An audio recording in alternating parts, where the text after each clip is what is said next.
అపోస్తలుడైన పౌలు ఎఫెసీయులకు రాసిన పత్రిక 2వ అధ్యాయం మొదటి 9 వచనాలు మార్చి మీ అపరాధముల చేతను పాపముల చేతను మీరు చచ్చిన వారై ఉండగా ఆయన మిమ్మును క్రీస్తుతో కూడా బ్రతికించెను.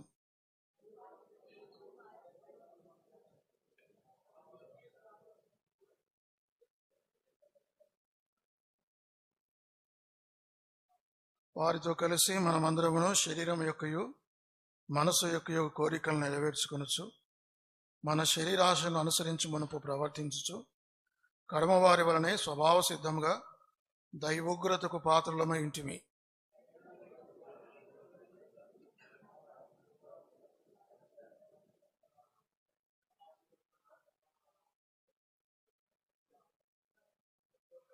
క్రీస్తు యేసునందు ఆయన మనకు చేసిన ఉపకారము ద్వారా అత్యధికమైన తన కృపామయ ఐశ్వర్యమును రాబోయే యుగముల్లో కనబర్చు నిమిత్తము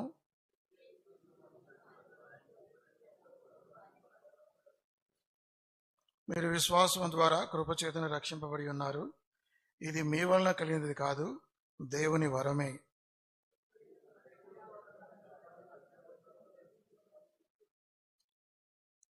ప్రియమైన పరలోకపు తండ్రి, యేసుక్రీస్తు వారి నామంలో నీకు వందనాలు, స్తోత్రాలు చెల్లిస్తున్నాం. పాటల ద్వారా ఇంతవరకు నేను స్తుతించాను నాయన. ప్రభు దినం మా ప్రభు అయిన యేసుక్రీస్తు వారి మరణాన్ని జయించి తిరిగి లేచిన ఆదివారం పునరుద్ధరణమందు సంఘముగా సమాజంగా చేరవటానికి మీరు ఇచ్చిన మంచి కృపను బట్టి వందనాలు.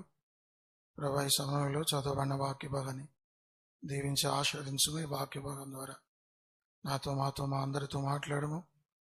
నీకు యుక్తమైన అంగీకారమైన స్తుతియాగం జీవఫలం మేము అర్పించినట్లుగా వ్యక్తిగత ఆరాధనల కొరకై ఈ వాక్య భాగం ద్వారా మా పెదవులను మా హృదయాన్ని సిద్ధపరచము.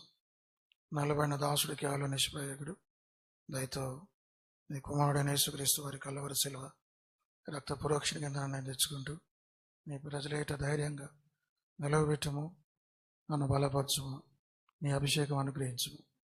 వందనాలు స్తోత్రాలు చెల్లిస్తూ యేసుక్రీస్తు వారి నామంలో ప్రార్థించి వేడుచున్నాము తండ్రి. ఈ వాక్య భాగాన్ని మనం 2 భాగాలు చేద్దాం. మొదటి భాగంలో మానవుని యొక్క పతనాన్ని గురించి మనం ధ్యానిస్తాం. 2వ భాగంలో అలాంటి పతనమైన మానవునికి దేవుడు ఏం మేలు చేశాడో 2వ భాగంలో ధ్యానిస్తాం. ఆ తర్వాత ఆరాధిస్తాం.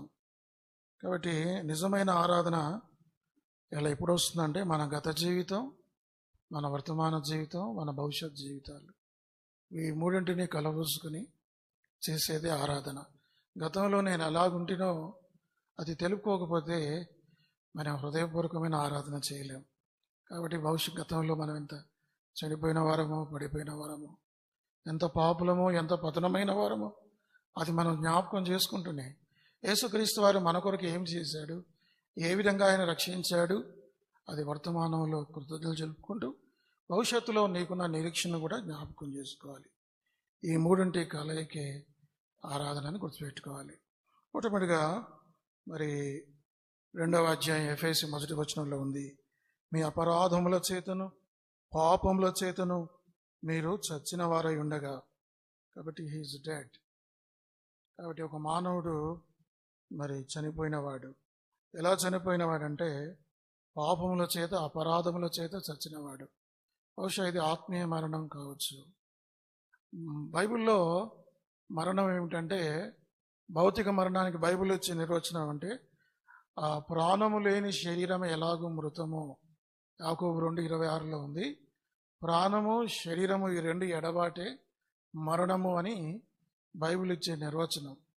బైబిల్ మరణానికి ఇచ్చే నిర్వచనం ఏమిటంటే ప్రాణము శరీరం ఈ 2 ఎడబాటు. అప్పటిదాకా మనతో ఉంటాడు, ఉన్నట్టుండి అతనిలో ప్రాణం పోద్ది. ఏమైందంటే అతనిలోంచి ప్రాణము లేక ఆత్మ వెళ్ళిపోయింది. అది చనిపోవటం, చావు అంటాం. అది భౌతిక మరణం. మరి ఆత్మీయ మరణం అంటే ఏమిటంటే దేవునికి మానవునికి ఎడబాటు. అది ఆత్మీయ మరణం. అంటే దేవుడు లేని, అంటే ఆత్మ శరీరం ఎడబాటు మరణం అయితే, ఆత్మ దేవుడు ఎడబాటు అది ఆత్మీయమైన మరణం. యెషయా గ్రంథం 59వ అధ్యాయం మొదటి 2 వచనాల్లో ఉంది. రక్షింపనేరకై ఉన్నట్లు యెహోవా హస్తం కొరచ కాలేదు, విననేరకై ఉన్నట్లు ఆయన చెవులు మందము కాలేదు. మీకును మీ దేవునికిని మీ దోషములు అడ్డముగా వచ్చాను. Your iniquities have separated you from your God అని ఉంటుంది. అంటే మనము మన దేవుడు వేరైపోవడమే ఎడబాటు, ఆత్మీయమైన మరణం. కాబట్టి దేవుడు లేకుండా ఎంతమంది అయితే లోకంలో జీవిస్తున్నారో వారందరూ కూడా ఆత్మీయంగా మరణించినట్టే. మనమందరం కూడా ఒకప్పుడు ఎప్పుడైతే దేవుని కృప వలన రక్షణ పొందాం, మారు మనసు పొందాం, దేవుని పిల్లలుగా కొనసాగుతున్నాం. కానీ ఒకనాడు మన స్థితి ఏంటిదంటే మనం కూడా చచ్చిన వారమే. అంటే దేవుడు లేకుండా, దేవునితో సంబంధం లేకుండా జీవించిన వాళ్ళం. ఆత్మీయ మరణం అంటే మరొక నిర్వచనం కూడా ఉంది. 1 తిమోతి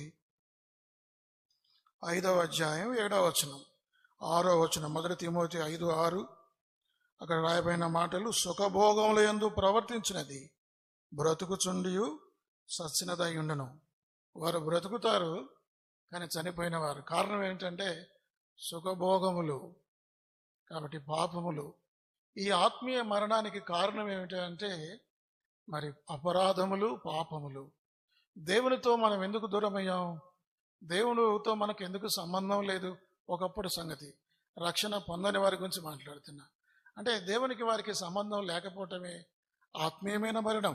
ఈ ఆత్మీయమైన మరణానికి కారణం పాపమే. అదేవిధంగా భౌతికమైన మరణానికి కూడా కారణం పాపమే. రోమా 5:12 ఉంది, ఒక మనుషుని ద్వారా పాపము ద్వారా మరణమును లోకంలో ఎలాగూ ప్రవేశించునో మనుషులందరూ పాపం చేసినందున అందరికీ మరణము సంప్రాప్తమాయను. అది భౌతిక మరణం గురించి మాట్లాడుతుంది. ఆదాము పాపం చేశాడు, భౌతికంగా మరణించాడు. ఆదాము సంతానమైన మనం అందరం కూడా పాపం చేస్తున్నాం, మనం కూడా మరణిస్తున్నాం. కాబట్టి ఆదామును నిందించడానికి లేదు. కాబట్టి ఆదాము, బైబిల్లో ఏముందంటే ఆదాము పాపం చేసి మరణించాడని ఉంది. అదే బైబిల్లో రోమా 5:12 మనమందరమును పాపం చేసి మనమును మృతి చెందాం. కాబట్టి భౌతికమైన మరణానికి కారణం పాపమే. ఈ లోకంలో ఒక వ్యక్తులు ఎందుకు పుట్టాలి, ఎందుకు మరణించాలి అర్థం కాదు చాలామందికి. దానికి కారణం పాపం. మనుషులు పాపం చేస్తున్నారు, వారు మరణిస్తున్నారు. భౌతికమైన మరణానికి కారణం పాపమే, రోమా 5:12. ఆత్మీయ మరణానికి కారణం కూడా పాపమే, ఎఫెసీ 2:1. ఇంకొకటి నిత్య మరణం, ఎటర్నల్ డెత్ అంటారు దీన్ని. కాబట్టి రోమా 6:23 ఉంది, పాపం వలన వచ్చు జీతం మరణము. కాబట్టి ఈ మరణం ఏమిటంటే నిత్య మరణం, నిత్యాగ్నిగుండం. కాబట్టి మరి మూడంతల మరణాలు. ఒకటేమో భౌతికంగా మరణం, దానికి కారణం పాపమే. రెండవది ఆత్మీయ మరణం, అంటే దేవునితో ఎడబాటు, దానికి కారణం కూడా పాపములు, అపరాధములే. మూడవది నిత్య మరణం. కాబట్టి నిత్యాగ్నిగుండం, పాపం వలన వచ్చు జీతం మరణం, అంటే అది నిత్య మరణం గురించి రాస్తున్నాడు పౌలు. ఈ 3 మరణాల్లో 2 కామన్ విషయాలు ఉన్నాయి. మొట్టమొదటిది, ఈ మూడింటికి కారణం పాపమే. రెండవది, మూడింటిలో కూడా ఎడబాటు ఉంది. భౌతిక మరణంలో ఆత్మ శరీరం ఎడబాటు. అదేవిధంగా ఆత్మీయ మరణంలో దేవుడు మానవులు ఎడబాటు కదా. ఇప్పుడు ఆదాము, ఈ పండు దినమున నిశ్చయముగా నీవు చచ్చదో అని దేవుడు అంటాడు. మరి ఆ పండు తిన్న తర్వాత ఆదాము వెంటనే చనిపోయాడా? చనిపోయాడు. ఏం చనిపోయాడు ఆయన? ఆత్మీయంగా చనిపోయాడు. అల్టిమేట్గా కొంతకాలం తర్వాత భౌతికంగా, ఫిజికల్గా కూడా ఆయన చనిపోయాడు. వెంటనే ఆయనకి ఏమొచ్చిందంటే ఆత్మీయ మరణం వచ్చింది. అంటే ఆత్మీయ మరణం అంటే ఏమిటి? అప్పటిదాకా ఆదాము దేవుడు రోజు కలిసి ఉండేవాళ్ళు. ఆదాము అనుకునేవాడు చల్లపూట ఎప్పుడవుతుందా, దేవుడు ఎప్పుడు వస్తాడా అని ఎదురు చూసేవాడు. ఏ మూమెంట్లో అయితే ఆదాము పాపం చేశాడో అప్పటికి ఇద్దరికి ఎడబాటు వచ్చింది. ఆదాము చెట్టు చాటున దాక్కున్నాడు, భయపడ్డాడు, దిగంబరయ్యాడు, ఆత్మీయంగా మరణించాడు. ఆత్మీయంగా మరణించడం అంటే ఏమిటంటే దేవునికి దూరం అవటమే. ఒకనాడు నీవు నేను కూడా ఆత్మీయంగా మరణించిన వాళ్ళమే. అది భౌతిక మరణంలో ఎడబాటు ఉంది, ఆత్మ శరీరం. ఆత్మీయ మరణంలో ఎడబాటు ఉంది, ఆత్మ దేవుడు లేకపోతే మానవులు దేవుడు. మూడవదిగా నిత్య మరణంలో కూడా ఎడబాటు ఉంది. పరలోకము, నరకము, ఈ 2 నిత్యమైన ఎటర్నల్ సెపరేషన్ అంటారు. ఈ రెండు ఎన్నటికీ కలవనే కలవు. యుగ యుగాలు నిత్యమైన ఎడబాటు. పరలోకంలో ఉన్న పరిశుద్ధులు నరకంలో అగ్నిగుండంలో కాలుతున్న ఆ యొక్క దుష్టులు పాపులు ఎన్నడూ కలవరు. కాబట్టి ఇలాంటి స్థితిలో ఒక రోజున నీవు నేనున్నాం. Is dead. మన పూర్వస్థితి ఏంటంటే మనం చనిపోయిన వాళ్ళం. చనిపోయిన వాళ్ళు ఆత్మీయంగా చనిపోయిన వాళ్లకు దేవుడేమిటో అర్థం కాదు. దేవుని యొక్క సంగతులు వారు తెలుసుకోలేరు. ఉదాహరణకి భౌతికంగా మన మధ్యలో ఎవరైనా చనిపోయి డెడ్ బాడీ పడుకోబెట్టారనుకోండి, ఆ పడుకోబెట్టిన డెడ్ బాడీకి ఏం అర్థం కాదు. మన మాటలు వినదు, దానికి ఆకలి దాహమే ఉండదు. దాన్ని ఎలాగో సమాధి చేయాలని చెప్పి అందరూ అనుకుంటారు, ఇవేం గ్రహించదు, ఎందుకనగా చచ్చిపోయింది. అలాగే ఆత్మీయంగా చనిపోయిన వాడు దేవునితో సంబంధం కలిగి ఉండడు, దేవుని యొక్క గొప్పతనాన్ని తెలుసుకోడు. అర్థమైందండి? కాబట్టి మానవుని యొక్క మొట్టమొదటి స్థితి ఏమిటంటే అతడు చచ్చినవాడు. Is dead. అది మొదటి స్థితి. మన స్థితి కూడా ఒకప్పుడు అలాంటిది. ఓ ప్రభు, ఒకనాడు నేను ఇలాగుంటిని, నీవు నన్ను రక్షించావని ఆరాధించాలి. రెండవది, అతను ఎలాంటి వాడంటే ఈజ్ డిజోబిడియంట్. చూడండి ఆ మాట, 2వ వచనం. మీరు వాటిని చేయొచ్చు. ఎఫెసీ 2:2. వాయుమండల సంబంధమైన అధిపతిని అనగా అవిధేయులైన వారిని ఇప్పుడు ప్రేరేపించే శక్తికి అధిపతిని అనుసరించి ఈ ప్రపంచ ధర్మము చొప్పున మునుపు నడుచుకుంటేది. ఇక 2వ వచనంలో మానవునికి 3 శత్రువులు ఉన్నారు. ఒకటి లోకం, రెండవది శరీరం, మూడవది సాతాను. కాబట్టి ఈ 3 శత్రువులు చాలా ప్రమాదకరమైనవి. మన పాత స్నేహితులవి. రక్షణ పొందక ముందు మనం వీడితో స్నేహం చేశాం. రక్షింపబడిన తర్వాత దేవుని కృప వల్ల ఈ 3 నుంచి దేవుడు మళ్ళీ వేరుపరిచాడు. కానీ ఇప్పటికీ అవి మళ్ళా తొందర పెడుతూనే ఉంటాయి. కాబట్టి రెండవది ఏమిటంటే ఈజ్ డిజోబిడియంట్, అవిధేయుడతను. మనం కూడా ఒకనాడు అవిధేయులమే, మరి అవిధేయులైన పిల్లలమే. ఎలాగే మనకు అవిధేయత వచ్చింది? ఈ అవిధేయత అనేది ఏదైనా తోటలో ప్రారంభమైంది. నాటి నుంచి నేటి మన వరకు మానవులు అవిధేయులుగా జీవిస్తున్నారు. ఈ అవిధేయత కారణం మూడు శక్తులు. మొట్టమొదటిగా ఏమిటంటే ఇక్కడ రాయబడింది లోకం. ఈ ప్రపంచ ధర్మము చొప్పున మునుపు నడుచుకుంటుంది. Worldly system. కాబట్టి లోకం అంటే బైబిల్లో 3 అంతల అర్థాలు ఇస్తున్నాయి. కాబట్టి అపోస్తుల కార్యములు 17:24 ఉంది, ఈ జగత్తును అందులో సమస్తమును నిర్మించిన దేవుడు, God that made the world అని ఉంది. అంటే ఇది ఫిజికల్ వరల్డ్, అంటే ఈ లోకాన్ని, ఈ గ్రహాన్ని, భూమిని దేవుడు కలుగజేశాడు. ఇది కూడా లోకము అనే మాట చెప్తుంది. లోకం అంటే ఏమిటి? లోకం అంటే మన కనబడే దృశ్య ప్రపంచం, ఫిజికల్ వరల్డ్, దీన్ని లోకము అంటారు. ఇది దేవుని వల్ల కలిగింది, అది మంచిదే. రెండవ లోకం ఏమిటి అంటే మానవ సంబంధమైన లోకం, హ్యూమన్ వరల్డ్, మ్యాన్ కైండ్. ఏమిటంటే అక్కడ రాయబడింది దేవుడు లోకమును ఎంతో ప్రేమించాను. దేవుడు లోకమును ఎంతో ప్రేమించాడంటే దేవుడు మట్టిని ప్రేమిస్తాడా? అంటే అక్కడ మానవ సంబంధమైన లోకం అంటే మానవుల గురించి దేవుడు లోకమును ప్రేమించాడంటే దేవుడు మనుషులను ప్రేమించాను. రెండవది మానవ సంబంధమైన లోకం. అది మీరు దాన్ని అర్థం చేసుకోవాలంటే యోహాను సువార్త 1వ అధ్యాయం చూడండి. యోహాను సువార్త 1వ అధ్యాయం 10వ వచనం. ఆయన లోకములో ఉండెను. ఈ లోకం ఏంటంటే ఫిజికల్ వరల్డ్. లోకం ఆయన మూలముగా కలిగెను. ఇక్కడ లోకం అంటే కూడా ఫిజికల్ వరల్డ్, కానీ లోకం ఆయనను తెలుసుకొనలేదు. ఇది హ్యూమన్ వరల్డ్, మానవ సంబంధమైన లోకం. కాబట్టి లోకం అంటే ఏమిటో మనం తెలుసుకోవాలి. మూడవది చాలా ప్రమాదకరమైన లోకం. మీరు లోకంలో లోకంలో ఉన్న వాటినేను ప్రేమించకుడి. 1 యోహాను 2వ అధ్యాయం 15-16 ఈ వచనాల్లో ఉంటాయి. మీరు లోకంలో ఉన్న వాటినేను ప్రేమించకుడి. అంటే అక్కడ లోకము, ఇప్పుడు యోహాను 3:16 ఏమో దేవుడు లోకాన్ని ప్రేమిస్తాడట. 1 యోహాను 2:15-16 ఏమో దేవుడు లోకాన్ని మళ్ళీ ప్రేమించొద్దు అంటున్నాడు. ఇదేమిటి విచిత్రం అంటే అక్కడ లోకం ఏమిటి, ఇక్కడ లోకం ఏమిటి? అదేమో మానవ సంబంధమైన లోకం, ఇదేమో పాప సంబంధమైన స్పిరిచువల్ వరల్డ్. ఇది అపవాది చేత పట్టబడిన లోకం, ఇది ప్రమాదకరమైన లోకం. కాబట్టి బైబిల్లో 3 అంతల లోకాలు ఉన్నాయి. అవేంటో మనం తెలుసుకో. మొదటి 2 లోకాలు దేవుడి వల్ల కలిగినాయి. ఏది మానవ సంబంధమైన లోకం, ఈ దృశ్య ప్రపంచం, ఫిజికల్ వరల్డ్, హ్యూమన్ వరల్డ్, ఈ రెండింటినీ దేవుడు చేశాడు. కానీ 3వ ప్రమాదకరమైన లోకం అది దేవుని వల్ల కలగలేదు.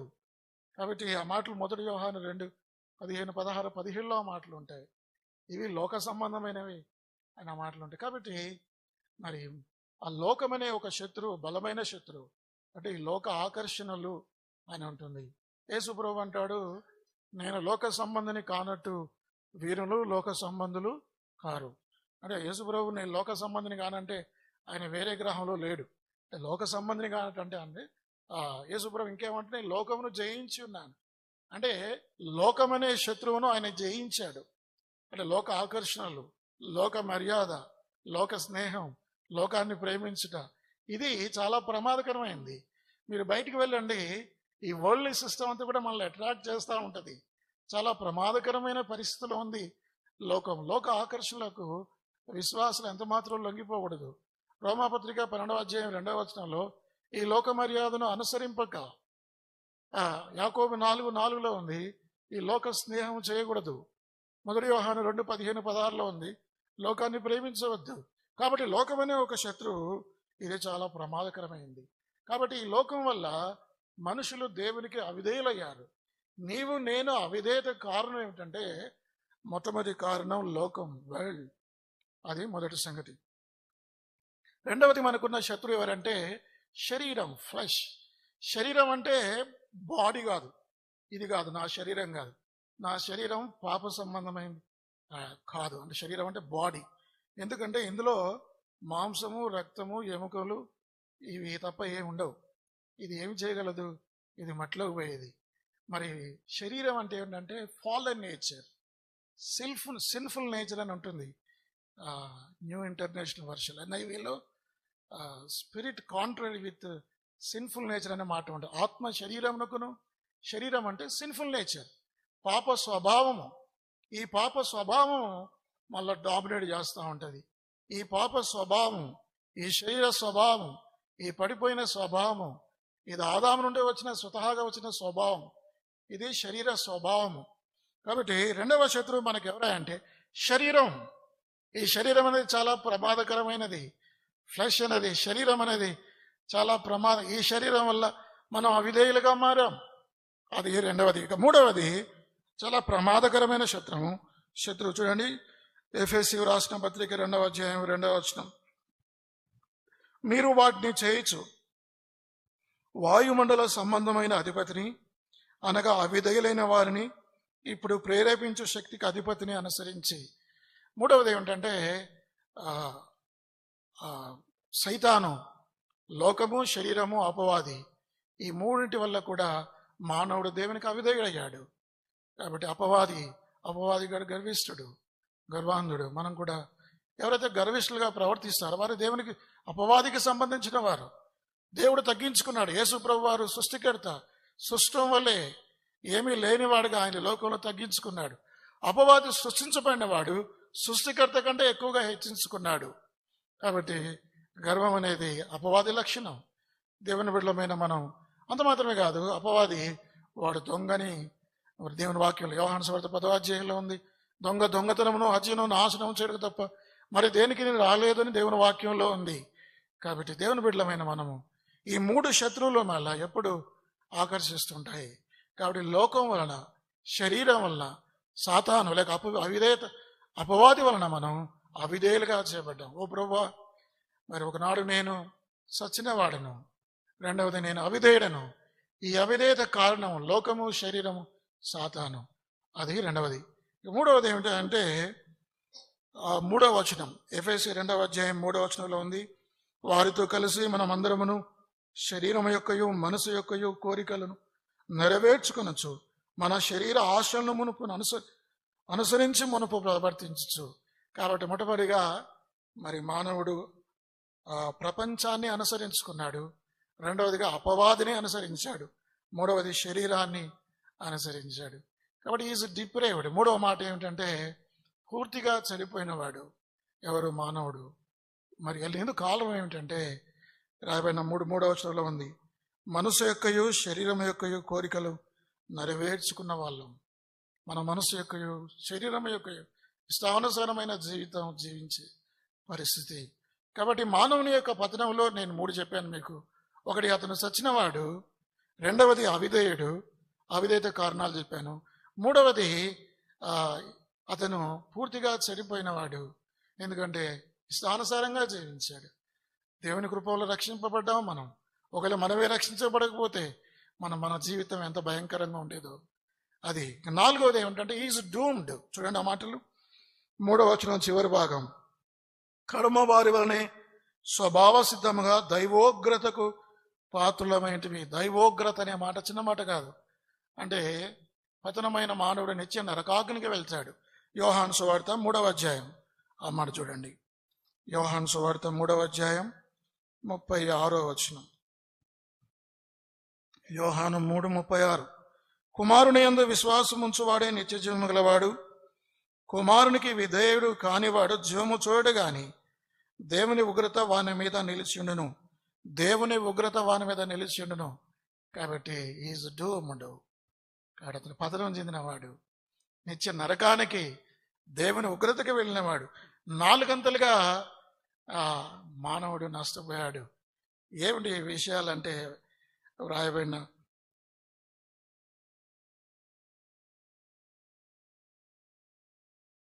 ఈ ప్రపంచ ధర్మం చొప్పున మునుపు నడుచుకుంటే వారితో కలిసి మనమందరమును శరీరం యొక్కయు మనసు యొక్కయు కోరికలను నేర్చుకొనొచ్చు, మన శరీరాశను అనుసరించి మునుపు ప్రవర్తించుచు కడమ వారి వలనే స్వభావ సిద్ధంగా దైవోగ్రతకు పాత్రులమైంటిమి. 4వ వచనం చదువుతాను. 4వ మాట. అయినను దేవుడు కరుణా సంపన్నుడై ఉండి మనము మన అపరాధముల చేత చచ్చిన వారమై ఉండినప్పుడు సైతము మన ఎడల చూపిన తన మహాప్రేమ చేత మనల్ని క్రీస్తు చేత బ్రతికించెను. కాబట్టి 4 అంతలుగా చెడిపోయిన మానవునికి దేవుడు 4 అంతలుగా మేలు చేశాడు. మొట్టమొదటిగా అతను చేసిన మేలు, ఆయన చేసిన మేలు ఏమిటంటే దేవుడు మనల్ని ప్రేమించాడు. He loved us. దేవుడు ప్రేమ గలవాడు. అయినను దేవుడు, బట్ గాడ్. మరి ఎంటైర్ సిచ్యువేషన్, ఆ బట్ అనే మాట పూర్తిగా సందర్భాన్ని మార్చివేసింది. కాబట్టి 4 అంతలుగా పతనమైన మానవుని దేవుడు 4 అంతలుగా మేలు చేశాడు. మొట్టమొదటి అతను ఏం చేశాడంటే దేవుడు మానవుల్ని ప్రేమించాడు. ఆ ప్రేమలో దేవుడు ఎలా ప్రేమించాడు? బైబిల్లో రాయబడింది, ఇర్మియా గ్రంథం 3:36లో రాయబడిన 3:16 రాయబడిన మాట ఏమిటంటే శాశ్వతమైన ప్రేమతో ఆయన మనల్ని ప్రేమించాడు. దేవుని యొక్క ప్రేమ ఎలాంటిదంటే అది శాశ్వతమైన ప్రేమ. అంత మాత్రమే కాదు, ఆయన యొక్క ప్రేమ ఎలాంటిదంటే మరి విడవని ప్రేమ. నిజమైన స్నేహితుడు విడవక ప్రేమించను. సామెతల గ్రంథం 16:16, 17:17 అక్కడ రాయబడిన మాట ఏమిటంటే మరి విడవని ప్రేమ. దేవుని ప్రేమ ఎలాంటిది? విడవని ప్రేమ. పరమగీతంలో రాయబడింది మరి మరణమంత బలవంతమైన ప్రేమ. అంత మాత్రమే కాదు, అగాధ సముద్రములు ఆర్పజాలని ప్రేమ. దేవుని ప్రేమ ఎంత గొప్పది! దేవుని ప్రేమ గురించి బైబిల్లో ఎంతో అద్భుతంగా రాశారు. అంత మాత్రమే కాదు, ఆయన ప్రేమ ఎంతో ప్రేమ. యోహాను 3:16లో ఉంది, ఆయన దేవుని ప్రేమను వర్ణించాలని ఒక పేపర్ పెన్ను చేతిలో పెట్టుకొని దేవుని ప్రేమను వర్ణించాలని రాస్తే ఆయన దేవుని ప్రేమను ఏమని వ్రాయగలడు, ఏమని వర్ణించగలడు? అక్కడ ఏమి అడ్వర్బ్ పెట్టాలి? ఆయనకేమీ తోచలేదు. ఆ మహాప్రేమ, గొప్ప ప్రేమను ఎంతో ప్రేమించడానికి రాశాడు. ఒక కవి అంటాడు, మరి ఈ ఈ ప్రపంచంలో ఉన్న వృక్షాలన్నీ కూడా ఆ యొక్క కలంగా రాసుకొని కుంచగా రాసి చేసి మహాసముద్రాలన్నీ నీరుని కూడా ఒక సిరాగా రాసుకుంటే దేవుని ప్రేమ రాయటానికి సముద్రంలో ఉన్న ఈ నీళ్లు అయిపోతాయి, మహావృక్షాలు తరిగిపోతాయి, కానీ దేవుని ప్రేమ ఎన్నడూ తరగదని చెప్పాడు. కాబట్టి మరి దేవుని ప్రేమ అంత మాత్రమే కాదు, మహాప్రేమ. యోహాను సువార్త 15వ అధ్యాయంలో ఉంది ఎక్కువైన ప్రేమ, గ్రేటర్ లవ్. అదే ఎఫెసీ 2వ అధ్యాయంలో రాయబడిన మాట ఏంటంటే మహాప్రేమ. ఎఫెసీ 2వ అధ్యాయంలో మహాప్రేమను ఉంది. అంత మాత్రమే కాదు, యోహాను 13:1లో ఉంది అంతవరకు ప్రేమించే ప్రేమ. కాబట్టి దేవుని ప్రేమ ఎంత ప్రేమ! రోమా 8:38లో ఉంది ఎడబాయని ప్రేమ. క్రీస్తు ప్రేమ నుండి మళ్ళీ ఎడబాపు వాడేవాడు. ఎడబాయని ప్రేమ. ఎటువంటి ప్రేమ! ఈ గొప్ప ప్రేమ. దేవుడు నిన్ను ప్రేమించాడు, నన్ను ప్రేమించాడు. కాబట్టి ఆ ప్రేమను బట్టి ఆయనకు వందనాలు చెల్లించాలి. దేవుని ప్రేమ మన విషయానికి వస్తే అది కృపగా కనికరంగా మారింది.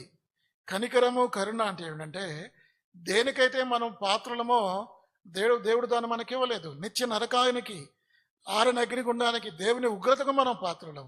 ఆయన కరుణలో, ఆయన కనికరంలో దాన్ని మనకి ఇవ్వలేదు. కృప అంటే ఏమిటంటే మనం దేనికైతే పాత్రలము కామో అంటే ఆ పరలోకానికి దేవుడు దాన్ని మనకి ఇచ్చాడు. In his mercy he does not give us what we do deserve. In his grace he gives us what we do not deserve అని మాటలు ఉన్నాయి. కాబట్టి మన దేవుడు ఎలాంటి ఆయన ప్రేమ మన విషయానికి వస్తే అది కృపగా కనికరంగా మారింది. కాబట్టి is rich in mercy and grace. కరుణా సంపన్నుడు, కృపా మహేశ్వర్యం కలిగినవాడు. ఉదయకాలంలో మన ప్రభువును మనం ఆరాధించాలి. ప్రభువా, 4 గంటలుగా నేను పతనమయ్యాను, నేను చచ్చినవాడను, నేను అవిధేయుడను, నేను పూర్తిగా చెడిపోయిన వాడను, నేను దేవుని ఉగ్రతకు పాత్రను. అలాంటి నన్ను నువ్వు ప్రేమించావు. నీ ప్రేమలో కృప ఉంది, కనికరం ఉంది. నీ కరుణ కనికరాన్ని బట్టి నేను దేనికైతే పాత్రుడునో అది నాకు ఇవ్వలేదు. నీ కృపలో నేను దేనికి పాత్రును కాదు, అది నాకు ఇచ్చావు ప్రభువా, నీకు వందనాలు, నిండైన హృదయ వందనాలని చెప్పి దేవుని ఆరాధించాలి. అది మొట్టమొదటి సంగతి. ఆయన మనల్ని ప్రేమించాడు. ఆ ప్రేమలో కృప కనికరం ఉంది. అది దేవుడు చేసిన మేలు. అది మొదటిది. రెండవది, ఆయన మనల్ని ప్రేమించడమే కాదు, ఆయన మనల్ని బ్రతికించాడు. He క్విక్కెండ్ us. చూడండి ఆ మాటలు. మీ అపరాధముల చేతను పాపముల చేతను మీరు చచ్చిన వారై ఉండగా ఆయన మిమ్మును క్రీస్తు కూడా బ్రతికించిన. మన బైబిల్లో ఇట్లా లేదు. మీ అపరాధముల చేతను పాపముల చేతను మీరు చచ్చిన వారై ఉండగా ఆయన మిమ్మును బ్రతికించడం లేదు, కానీ ఆయన మిమ్మును క్రీస్తు కూడా బ్రతికించను. అంటే ఆత్మీయంగా చనిపోయిన నిన్ను నన్ను బ్రతికించడానికి యేసుక్రీస్తు ప్రభువారు కూడా మరణించాల్సి వచ్చింది. ఆయనతో కూడా మనలో లేపినట్లుగా దేవుని వాక్యంలో ఉంది. ఇప్పుడు ఉదాహరణకి బైబిల్లో యేసు ప్రభువారు జీవిస్తున్న కాలంలో 3 తన మాట చేత బ్రతికించాడు.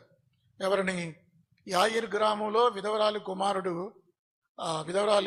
కుమారుడు చనిపోయినప్పుడు యేసు ప్రభువారు చిన్నవాడా లెమ్మని చెప్పగా చిన్నవాడు లేచి కూర్చున్నాడు. అంటే యేసు ప్రభువారు మాట చేత బ్రతికించాడు. రెండవది, యాయిరు కుమార్తె ఆ చిన్నదాన్ని కూడా చిన్నదానాలేమో తల్లిదాకుమనగా ఆ చిన్నది లేచి కూర్చున్నది. మాట చేత ప్రభువును బ్రతికించాడు. మూడవది, లాజరునైతే 4 దినాల తర్వాత లాజరు బయటికి రమ్మని బిగ్గరగా శబ్దం చేయగా మరి లాజరు ఉన్న బలంగా లేచి బయటకు వచ్చేశాడు. అంటే ఈ 3 భౌతికంగా వారు మరణించారు. ఈ భౌతికమైన పునరుత్థానం యేసు ప్రభువారు మాట చేత బ్రతికించాడు. ఇప్పుడు మరి ఆత్మీయంగా చనిపోయిన మనల్ని ఎలా బ్రతికించాడు? యేసు ప్రభుదాసు, నువ్వు ఆత్మీయంగా మరణించావు, నువ్వు లేరా నాతో చెప్పాడా? అలా చెప్పలేదు. భౌతికంగా మరణించిన వ్యక్తిని ప్రభువు బ్రతికించడానికి ఆయన మాట చాలు. కానీ ఆత్మీయంగా చనిపోయిన నిన్ను నన్ను బ్రతికించడానికి తన ప్రాణాన్ని పెట్టవలసి వచ్చింది, తన రక్తాన్ని కార్చవలసి వచ్చింది.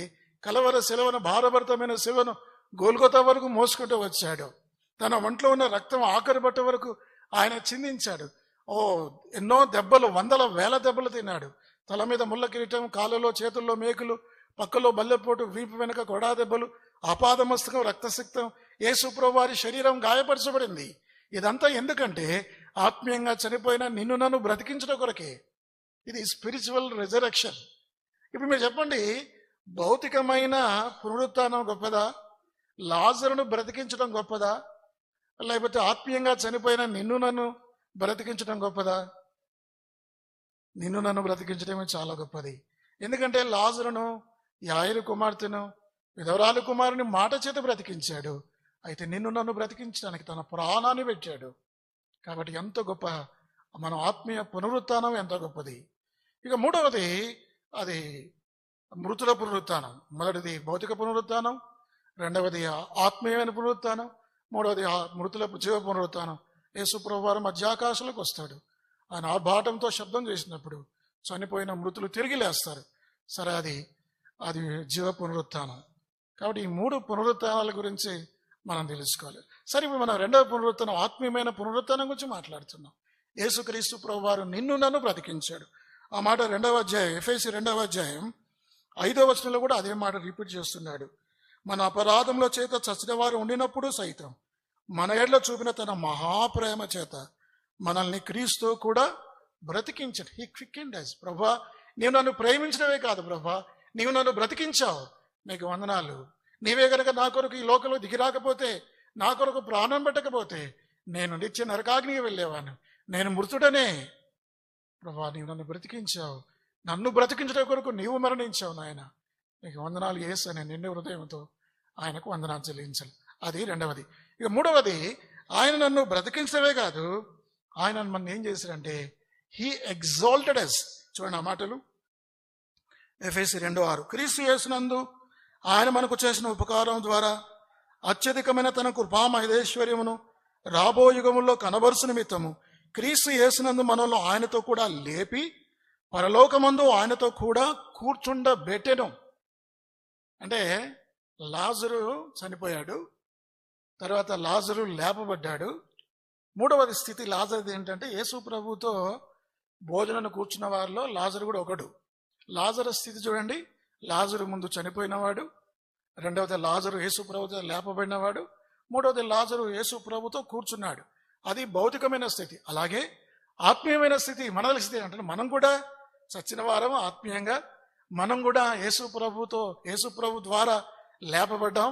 మూడవది ఏంటి అంటే మూడవ మన పరిస్థితి అంటే యేసు ప్రభుతో మనం కూర్చుండబెట్టాం. అంటే పరలోకంలో పాపాత్మలం మంచివారం కేవలం పాపులమే. అలాంటి మనల్ని ప్రభుతో నిత్యమహిమలో యుగయుగాలు ఆయనతో కూర్చుండబెట్టడం అనేది ఎంత ధన్యత. కాబట్టి ఎటువంటి ఆధిక్యత మనకి ఇచ్చాడు. హీ ఎగ్జాల్టెడ్ అస్.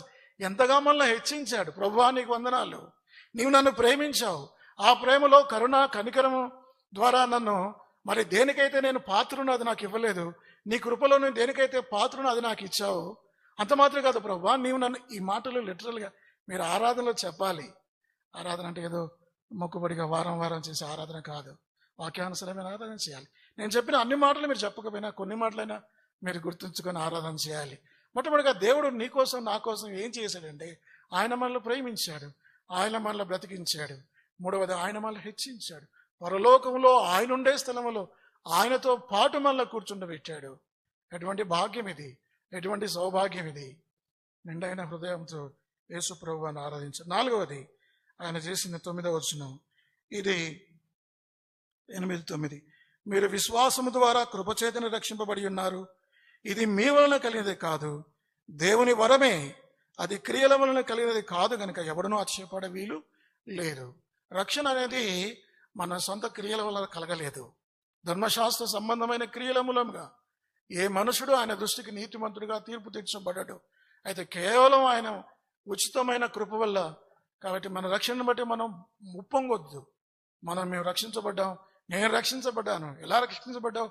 యేసు ప్రభు వారి ఉచితమైన కృప వలన. అది మన గొప్పతనం కాదు, అతిశయపడడానికి లేదు. కాబట్టి యేసు ప్రభు వారు మనల్ని రక్షించాడు కాబట్టి ఆయన రక్షణలో కొనసాగించేవాడు కూడా ఆయనే. He keeps us until he comes. ఆయన రక్షించాడు నిజమే, రక్షణలో కొనసాగించేవాడు కూడా ఆయనే. విశ్వాసాన్ని కర్త ఆయనే, విశ్వాసంలో కొనసాగించేవాడు ఆయనే, విశ్వాసాన్ని ముగించేవాడు కూడా is the author and finisher of our faith. అర్థమైందండి? కాబట్టి యేసు ప్రభు వారు నన్ను రక్షించాడు, ఈ రక్షణలో కొనసాగిస్తాడు. ఆయన వచ్చేంత వరకు కూడా ఈ రక్షణలో నేను కొనసాగుతాను. ఎందుకంటే యేసు ప్రభు వారు నా కొరకు తండ్రి కుడిపార్శ్వమున ఆయన విజ్ఞాపన చేస్తున్నాడు. నేను రక్షణలో కొనసాగే బాధ్యత కూడా ఆయనే తీసుకుంటాడు. నేను చనిపోయేంత వరకు, ఆయన వచ్చేంత వరకు నేను రక్షణలో కొనసాగుతాను. కాబట్టి మూడవది ఏంటంటే హీ కీప్స్ అస్. ఆయన మళ్ళీ భద్రపరుస్తాడు, ఆయన మళ్ళీ కాపాడుతాడు. ఆయన పరలోకం చేరేంత వరకు కూడా మనం అంటే ఆయన ఉంటాడు. అర్థమైందండి? 4 గంటలుగా పతనమయ్యాము మనం. మొట్టమొదటిగా నేను చచ్చిన వాడను, రెండవది నేను అవిధేయుడను, నా అవిధేయత కారణం పాపం, లోకం, శరీరం, సాతాను. ఈ మూడింటి వల్ల నేను అవిధేయునైన ఒకప్పుడు. మూడవది ఏంటంటే నేను చెడిపోయినవాడు, నా ఇష్టానుసారంగా మనసు యొక్క కోరికలు నెరవేర్చుకున్నవాడను. నాలుగవది ఏమిటంటే దేవుని ఉగ్రతకు పాత్రను. 4 గంటలుగా పతనమైన నన్ను దేవుడు నన్నపక్షంగా 4 గంటలు మేలు చేశాడు.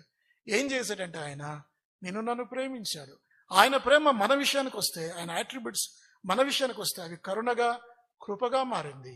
ఆయన ప్రేమను బట్టి, ఆయన కరుణ లేదా కనికరాన్ని బట్టి, ఆయన కృపను బట్టి మనం ఆయన ఆరాధించాలి. ఆయన మనల్ని ప్రేమించడమే కాదు, రెండవది ఆయన మనల్ని బ్రతికించాడు. ఈ బ్రతికించడం ఎంత గొప్పది! ఆయన మాట ద్వారా కాదు. అందుకే యోహాను 5:24 ఉంది, నా మాట విని నన్ను పంపిన వాని యందు విశ్వాసం ఉంచేవాడు వాడు తీర్పులోనికి రాక మరణంలో ఉండి జీవంలోనికి వచ్చి ఉన్నాడు. ఆయన మాట వినాలి, ఆయన యందు విశ్వాసం ఉంచితే మనం బ్రతుకుతాం. మూడవది ఆయన మనల్ని బ్రతికించాడు, రెండవది ఆయన మనల్ని బ్రతికించాడు. మూడవది ఏమిటంటే ఆయన మనల్ని హెచ్చించాడు. పరలోకంలో ఉన్నతమైన స్థలంలో ఆయనతో పాటు కూర్చుని పెడుతున్నాం. ఈ లోకాన్ని విడిచిన వెంటనే మహామహిమలో దేవునితో ఉండబోతున్నాం. అది మన శుభప్రదమైన నిరీక్షణ. 4వది ఏమిటంటే ఆయన మనల్ని కాచి కాపాడుతాడు. మనకు ఆహారం ఇచ్చేవాడు, మనకు బట్టలు ఇచ్చేవాడు, మన బిడ్డల్ని పోషించేవాడు, మనకు అంటే ఈ మేలు ఉపకారములు అంటాం కదా. మనం ఆరాధన ఎత్తుకోగానే ఓ ప్రభా గత వారం నుంచి ఈ వారం వరకు నువ్వు చేసిన మేలు అది చివరిలో వస్తుంది.